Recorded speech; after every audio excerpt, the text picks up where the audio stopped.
Welcome to Carpool Conversations, where our goal is to help equip parents to have meaningful, Christ-centered conversations with their kids. I'm Amy Lowe. And I am Sara Jones, and today we're going to be talking about security and trust. Those are two big words, Sara. They are. I don't know how we're going to do a podcast on both, but we're going to try. Here we go, security and trust. And the good news is we are not the experts in this because we have someone with us today who's an expert in the kids space. We have Alexis Basik with us. Alexis is a friend to WinShape Camps. She is. And has helped us over the past few years as we think about developmental areas and programming so that we can do that to the best of our ability for the kids that come our way. And we just love her so much, we asked her to come to this podcast. So share a little bit about her. Yes, she is a very wise, in the trenches, in her job every day. And so I am going to read a little bit about her education, certification, and her background. So Alexis is a licensed master social worker with specialized expertise in trauma-focused care. She's a certified trust-based relational intervention and trauma-focused cognitive behavioral therapy. I cannot believe I just said all of that. As well as in child welfare practice and child-centered play therapy with a neuro-relational emphasis. And she's going to talk a little bit about that later.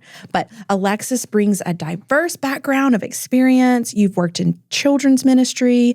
You worked in Bolivia at a residential facility. That's so cool. And a medical outpatient setting. So you currently are at a private art therapy setting where she combines creative and evidence-based approaches to support children, teens, and parents. And I'm so glad that you say "and parents" because you work with kids, but we need help too. So while she has worked with individuals of all ages, her passion lies in helping young people and their family navigate challenges, build resilience, and foster growth. Alexis, thank you so much for being here. And I would love to know, how did you get into this field? I would say lots of things and lots of affirmations from the Lord along the way, but I would say it really started with my family. My parents both love the Lord and love people and serve both well. And so we grew up working alongside the foster care system with teenage moms, with people who misuse substances. So our home was really a revolving door, and our stories intersected with some hard stories along the way. And so I think growing up that way planted some seeds of deep care. And along the way, those have just taken root. And through maturity and through schooling and just being affirmed by the Lord along the way, I found a profession that I am crazy passionate about.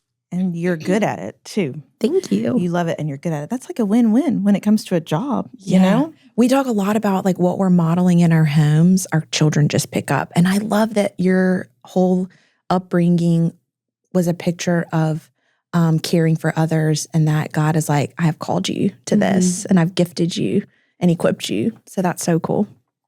Well, like we mentioned at the beginning, the topic today is security and trust. And those are important things that hopefully are embedded in our homes. And we know that children need them as they grow up. But I wanted to pitch out, why are we talking about this now? Well, one, it's relevant for us as parents. But we are also talking about it now because this summer at WinShape Camps, we are really kind of weaving some of this content into our curriculum for the summer. And we wanted parents to know about that so that you could just have that in the back of your mind coming to camp this summer and hopefully come in maybe even more confident in what your child is going to learn this summer. But our theme this summer for 2025 is called Uncharted. And the idea behind it is, wow, the world is big and scary and overwhelming. And how can I walk confidently out into this big, scary, uncertain, crazy world? Well, the reason we can is because we have a faithful and loving God who can be trusted to walk with us all along the way into the future. He has the future in his hand, and we can walk confidently in it, even though it might seem uncharted to us. To God, it's not, and he wants to walk through it with us. So that's really the world we're going to be living in. We're going to be studying the life of Peter, So good. this hero of the faith who is very flawed and relatable, and he walked out his walk of faith. We want to do the same thing. But in the background of all of that is this idea of trust. The world seems unstable and wild right now, and everywhere we turn, somebody's letting us down. They turn out to be a phony, or even worse, they're not even a person at all. We have AI to deal with. And so that's just like the background of this conversation as we jump in today. Yeah, that's good. In our house, we talk a lot about the changing world, and our circumstances are forever changing, always changing, but our God never changes. And so when we put our hope in God and our faith in God, he never changes. He is who he says he is and will always be. And so what we're going to do is we're going to learn from Alexis today about the idea of security and trust, and talk about how we as parents can both learn and as our kids are going through, but also how can we help them walk out this life in their specific age and stage. And so we're going to break it down by age group and the idea of security and trust. So Alexis, you live and breathe this every day as in your office. And so I want you to walk us through each stage group and help us understand this a little bit deeper and a little bit wider. And so we're going to start with big picture. So from a big picture standpoint, how can we break these down?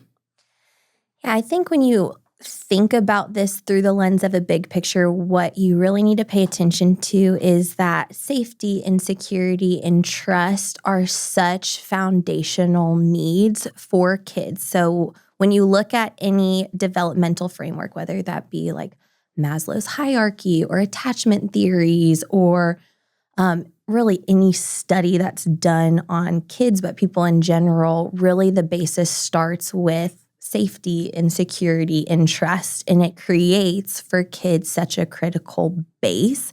And so it provides kids with the opportunity to explore and to learn and to develop healthy relationships. And so it's such a key start for us because it's so deeply ingrained as a need for us. And like you said, this world is evolving so much. Kids are facing different things than any generation before. Every generation has experienced hard because sin exists, but there is a difference in what hard has looked like over the years. And so hard right now looks like what you said, even with AI. There's technological advancements, there's pandemics, there's societal unrest and geopolitical conflicts. All of that stuff lends to kids having increased exposure and prolonged exposure to these things that can make their sense of felt safety diminish. And so that's why it's so important to talk through even developmentally what each kid is facing, because it's such a core need for us. And it's a big struggle, especially where we're at right now in life. Yeah, it really is. And I think that makes it even more important for us as parents to create that safe space at home. But Alexis, too, that can just put it puts a weight on us, I think, in a way that maybe is just new to me, because I think, all of this stuff is happening outside. I need to create a safe place, but also we got to get them ready to launch. So it's very complicated and nuanced, but I think our hope today is just to give parents some tools to take with them to help increase security and trust in the lives of their kids. And that is something I think we can definitely do today. So don't let this content overwhelm you or make you feel like, oh gosh, I can't do all of this. We're just going to take one or two things, and you're doing a great job, parents. So the first thing that you said to Alexis is that, like, really it does start when they're little babies and 1-year-old and 2-year-old. But at camp, we really don't get them until they're in kindergarten, first grade. So that's where we're going to start, is that elementary age kid. What are they dealing with when it comes to security and trust, and how can we help them? Yeah. in this whole time today, I'll speak in real generalities of where kids will be in these developmental stages, holding to the fact that every kid is different, every family is different. And so if your kid or your family doesn't fall into this, that's okay. We're going to speak very generally, but knowing people develop at different rates, families look different lies can ingrain in their hearts differently. But I will give some generality so that we can have some tools for support. So with this early elementary age group, they are really learning how to navigate relationships. So they are looking not just at family members anymore, but they are starting to look at peers and other adult figures in their life. And they are exploring what trust looks like outside of their families. And so lots of belief systems can be developed along this way. And one of the things that we're going to talk about for each age group is a lie that is common for this age group. Again, your kid doesn't have to feel this. They might feel some threads of it or it a little bit differently, but these are some common ones we hear come up in this age group and then some helpful hints for it. But a lie in this age group can come from, I can only trust myself, other people will let me down. So all of these lies come from experiences that they're having, whether that be inconsistency in caregivers or even adult figures or peers, which is hard because some of that we can't control. It could be from experiences of betrayal or disappointment, however big or small, exposure to conflict, or in the extreme case to trauma, social rejection, whether that be more minor but significant to them, or up to like bullying, an unmet, unrealistic expectation. So those are some underlying things that could impact where these lies that we'll talk about are coming from. But knowing the lies for each age group is helpful because then we get some tools of what do we do with those. So with this age group, the lie of I can only trust myself, other people will let me down. There's 3 things that I think could be really helpful for parents with early elementary to help support them best. So one is consistency and predictability. Their brains at that age are so pliable, but they are so looking for some structure because everything's brand new to them. A lot of times it's first year in school, so they're learning school regulations and rules for the first time. And what their brains are trying to do is structure what's going on in their world. So with that, if parents can create stable routines or clear boundaries or reliability, what that does for kids is it speaks to their ability to trust. Kids love predictability. They love schedules. Even if they push against it, it's because they're testing the boundaries of, can I trust that this limit is truly the limit? Another one will be emotional validation. So kids in early elementary, if you work with them, if you live with them, you know they are not always best at articulating what they're feeling or demonstrating it in the best way possible. But that's because they're learning how to express themselves. And so if we as caregivers can be really empathetic towards validating what they're feeling and giving them more appropriate responses, that creates such a base of security because they understand even if I have a really big feeling, there's someone who cares that still sees me in it. And then the last one is really with social skills development. So helping kiddos in this age manage conflict. So that's not always being like, hey, go figure it out. Sometimes it's talking through, okay, what happened? How do you think that you could work through this with your friend or with your sibling? It's helping give them some tools in that, helping them learn how to share and cooperate and play. Some of that is ingrained and they can kind of figure out, and some of that needs some direction because they're going off of only what they see other kids do. And then modeling repair and forgiveness. This is a huge one in this stage because, like we said, they're learning about their feelings and those come out in big ways a lot of the time. And so modeling how to forgive when someone upsets you, but then also model repair of, I, as a parent, if I know I didn't do that the best way that I could have done that better, to even offer an apology or to repair in a certain way. Demonstrating both of those things is huge for kids in this stage because it helps them understand that relationships can recover from mistakes and safety and support can exist even if mistakes exist. So good. You just gave a snapshot of my life. I'm parenting 2 kids in this age group, and you are spot on with what is happening in my house. Sara, you have to tell the story. Specifically, my daughter got in the car like a month ago from school, and I was asking about something that happened, and she was upset about it. And she said, I can't talk to you about this. And I was crushed. I thought, well, you can talk to me about anything. She was like, well, actually, I don't trust you.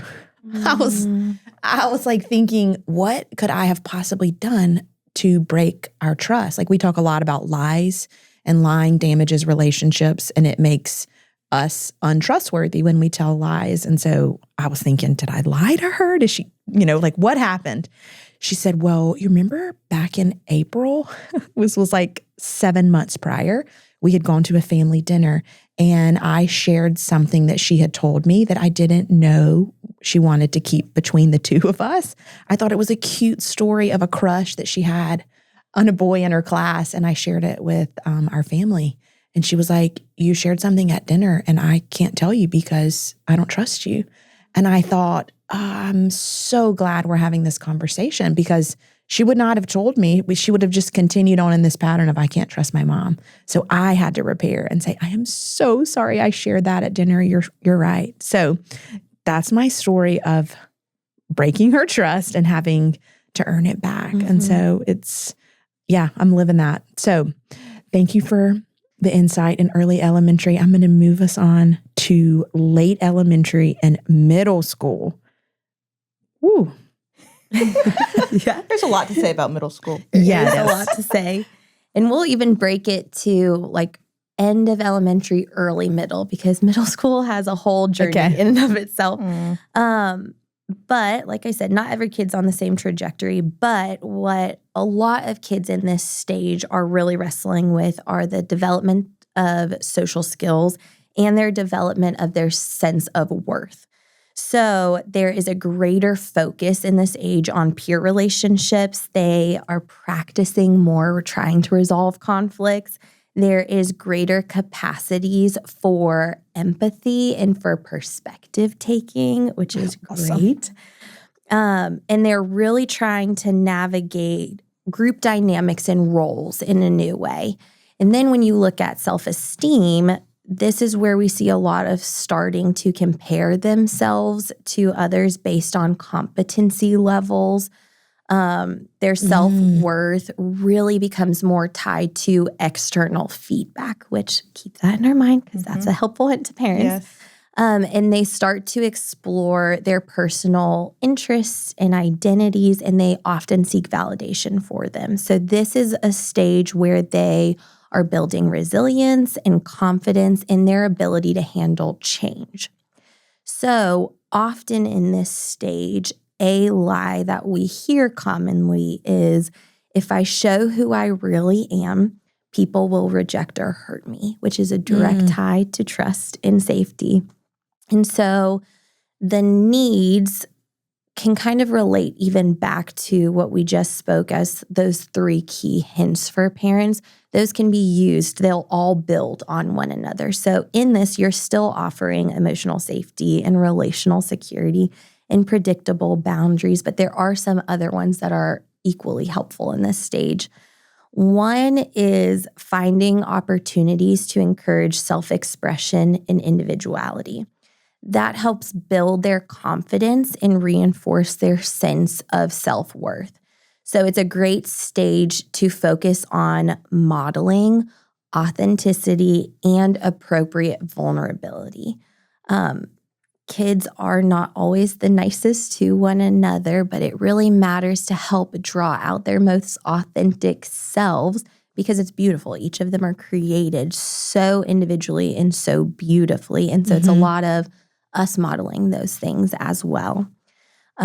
Consistent positive reinforcement is another one. So like I said, if we go back to their worth really being tied to external feedback and validation, then I would say give healthy, constructive feedback because that creates a balanced self-worth, but make sure that you are offering consistent positive reinforcement. That could look like focusing more on the effort instead of the outcome in things and just their effort in showing who they are and what they can do regardless of the outcome. But anytime that you can speak encouragement over them will really, really matter in helping to build some of their self-worth that they're starting to develop. That's good.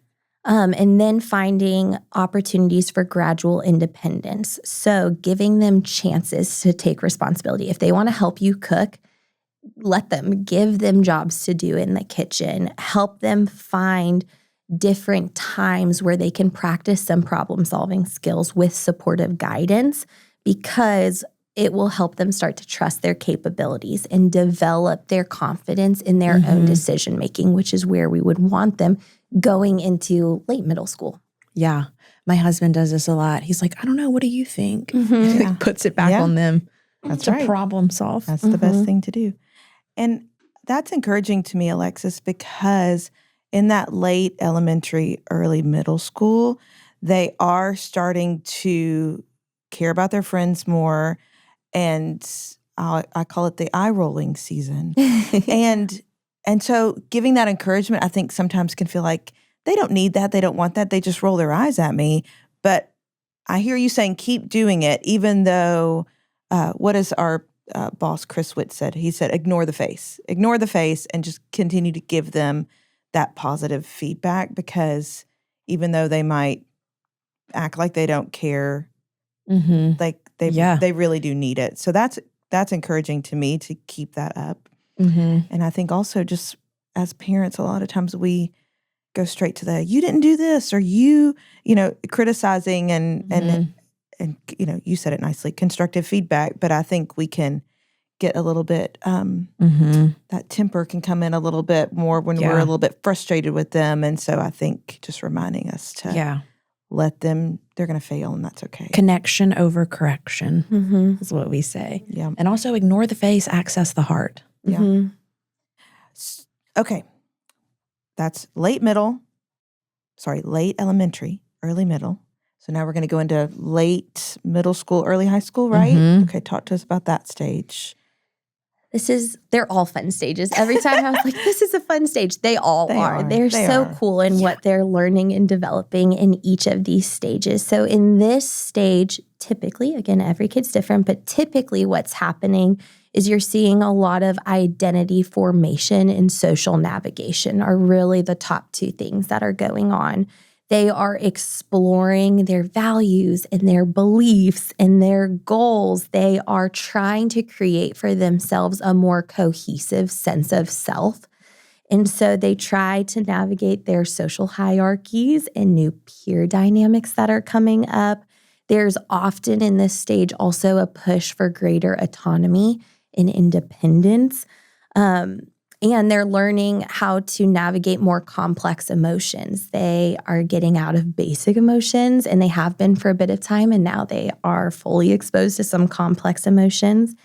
And they are wrestling a lot with morals and ethical reasonings, which is cool time for WinShape to be ministering to them or for parents to be ministering to them.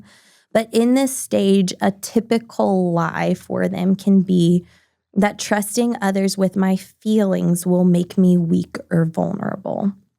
So support in this stage, again, we're building on what we have been doing, but you are still affirming their sense of worth as much as we can, reminding them that it's not dependent on others' validation. So you are offering validation, but you're also instilling in them the words of others don't have to build who you are. And you're supporting growth in their independence by balancing autonomy with support. You're not giving them too much to where it feels crushing to them, and you're not giving them too little that they don't feel like they can risk and fail or risk and try. So some of the specific ones to this age group that would build on those is encouraging open communication, which it sounds like you had a beautiful example of that, even with your little. That can be true across the board, in the hope across the board.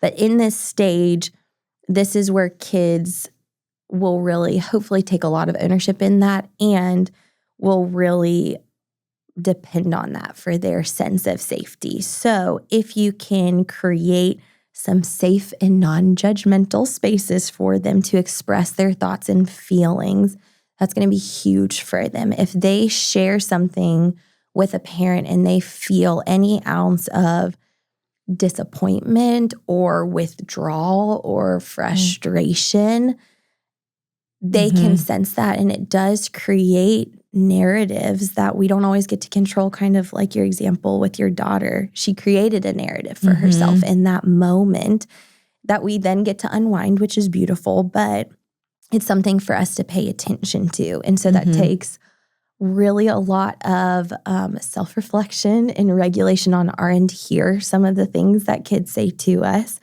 but helping them build the security will really matter and will be fruitful for your relationship, especially as they're entering into high school. If they feel like they can have open dialogue, that's going to be huge for your family unit. And then promoting some healthy peer interactions. So building their confident in social settings where they have encouraging and positive peer experiences will be huge. So this is where a lot of extracurriculars come into, or some nurturing of healthy friendships, of you guys setting up times for them to spend time together so they can get some positive experience, or WinShape Camps. I was going to say, camp feels like a great place for that. Great plug for that. Yes. That is a way to help nurture and foster that, because when they have those healthy experiences, they increase their felt safety, which is what we want for them. And in that will also come again the modeling of setting boundaries, but also being vulnerable. So this is a good time as parents to start letting them into your processing, which hopefully you're doing along the way. They just might be able to hear it differently in this stage. So for instance, if you're having a hard day, to say, hey, I'm having a really hard day. X, Y, and Z happen. And this is the feeling that's coming out of that. That is modeling some vulnerability, which is what you're asking of them to do with you. If they are always sharing and you're never sharing, they're going to stop sharing eventually, because it's not reciprocal. You'll do it in appropriate ways, but they'll look to your modeling in that.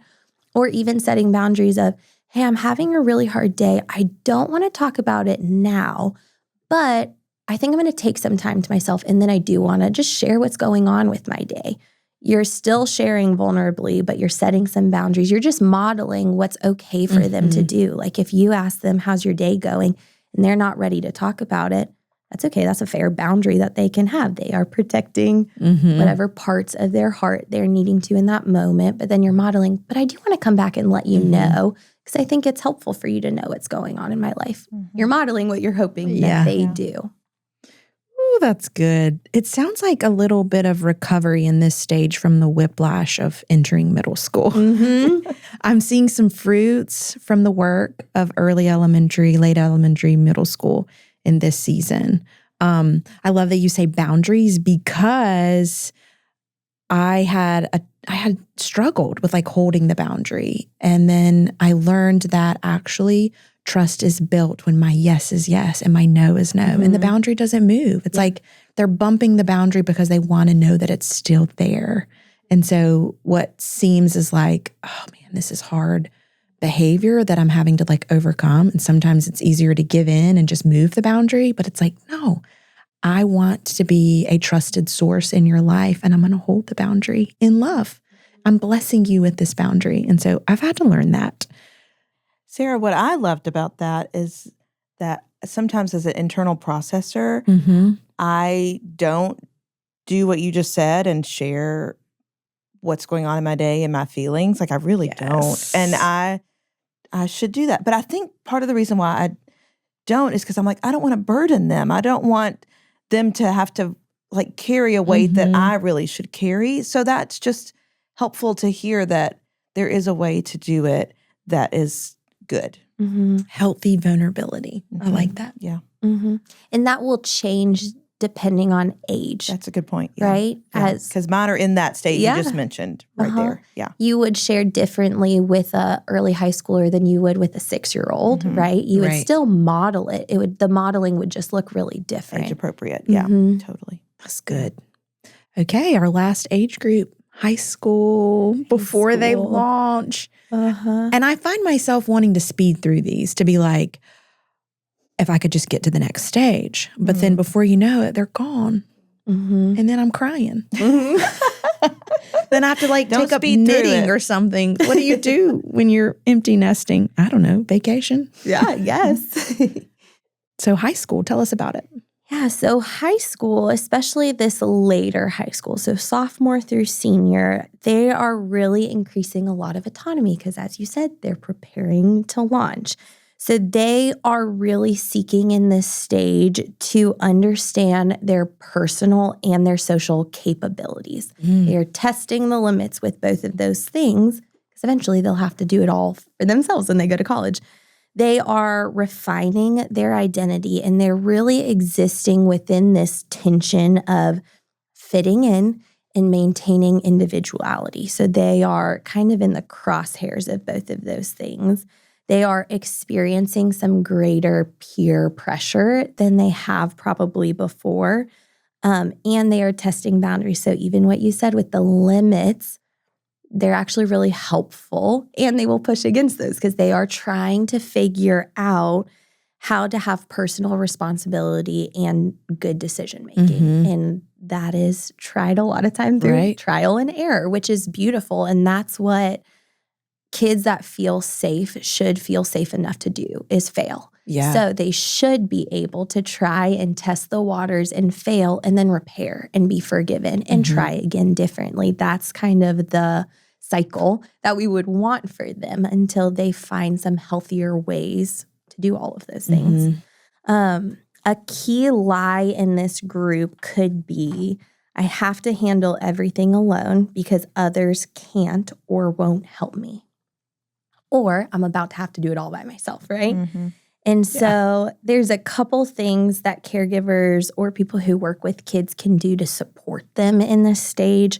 One of them is going to be model how to ask for help and create safe spaces where they feel comfortable enough to ask for help. So that could look as basic as, hey, I'm really struggling today. And I'm asking for some help in X, Y, and Z. You are asking them for help, but you're modeling it in an appropriate way. And you are reinforcing for them the fact that relying on others doesn't compromise strength or independence, because that is really at war in their hearts at this stage of, if I rely, does that mean I'm not independent? Or if I ask for help, does that mean I'm not strong? And we're trying to instill in them, no, that's not what that means at all. It's really helpful and healthy to do both of those things. Another is validating their feelings and even promoting some self-compassion. They are going to be harder on themselves as they are gearing up for college or post-high school life. And so reaffirming with them, it's okay to not have all the answers. You don't have to hold the answers to your whole life in this season. It is okay to collaborate in problem solving. It's okay to evaluate the difference between things that you feel like you can manage on your own and when it's appropriate and necessary to ask for help. And so some of that might be really in the repair. If they catch it ahead of time, awesome, speak into that. And if not, it's coming to the repair of, okay, I saw you tried it this way. How did you feel like that went? At what point would it have been more helpful to ask for some help? Where could I have supported you? And have them answer some of those questions, because you're helping them develop this balance between the two. And then I'll even go back to what you were saying of creating a consistent and stable environment. So that was our very first stage with the littles all the way through this stage. They will feel helpful. It will feel helpful for them to notice they are supported, whether they succeed or they fail. And that one thing that is really helpful in building trust in that is providing emotional security through reliable routines and clear expectations and reassurance that they have teams behind them. This, however, will look different than when you're setting the expectations at 6. This should be more collaborative of, hey, here is something that I think would be more helpful. I notice you're staying up super late and then you wake up exhausted and it takes a lot for me to get you out of bed. What do you think would be a good boundary for us to use, or what do you think would be a helpful thing for us to use as a family so that we don't get frustrated each morning and have them kind of partner in it, but then set the routine and set the schedule and set the expectation and hold to it, because they will test it because they're trying to figure out, who am I pre-adulthood? And so even with them testing, it doesn't necessarily mean it's unhelpful to them. It actually really is helpful, but the way that you approach it would be way more collaborative than maybe a 6-year-old. Those you might explain, but you might not be like, hey, what do you think your bedtime should be? A 6-year-old would probably be like, never. Midnight. So it would look a lot different, but the heart behind it is still the same. Yes. They have a lot of pressure on them. I heard that in what you were saying, and I completely agree. And I think the reminder for me listening is to maybe try not to add to that pressure at home, but shine a light on it and help alleviate it in some ways, because they're getting it at school. And you're right, themselves, they're putting it on themselves. And didn't we do that when we were growing up? So we can relate and just remind them. It makes me think back, honestly, of me feeling this need to be like, I'm an adult now. There's a lot of pressure. I look like an adult. Yeah. I want to think like an adult, but my frontal lobe is not developed yet. My decision making was pretty terrible. Yeah. I'll just say. Yeah. Well, we could keep talking to you forever, Alexis, but you have gone through all of the stages really rapid fire. I think we're going to have to go back and listen to this a few times to take the good notes and put it into practice, which is awesome.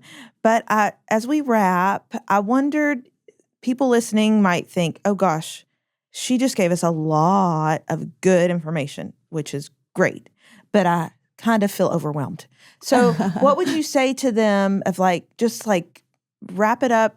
How would you encourage them, to somebody that might feel a little bit overwhelmed with all of this? Yeah, I would say, the feeling of overwhelmed is normal. You are shepherding the hearts of kids. That is a weighty responsibility and a beautiful responsibility. And it's okay to feel overwhelmed by the weight of that. I also, one of the reasons I love my profession is because I love how the Lord has created the brain and the body and science and our approach to things and how they all get to work together. I would encourage anybody who's listening and struggling with the feeling of overwhelm to just take this in the prayer of God, let this unburden me, instead of adding to the weight of what I already feel. Help these tools lighten it for me and unburden it for me. One of the things I would say would be the most helpful is just pick one. Yeah. Just try one. And for instance, repair. Maybe that's what you try with your 6-year-old. And every time there is something that comes up, you are modeling repair. You are asking them to redo something and then having them repair and offering forgiveness and just moving on. And then once you get comfortable and confident in that, maybe you add the next thing. It doesn't have to be a dumping of, let me overhaul my entire family. We're changing everything from the bottom up today. That will be a shock to their systems and your system. So just pick one. Just try one thing and build from there. And Alexis,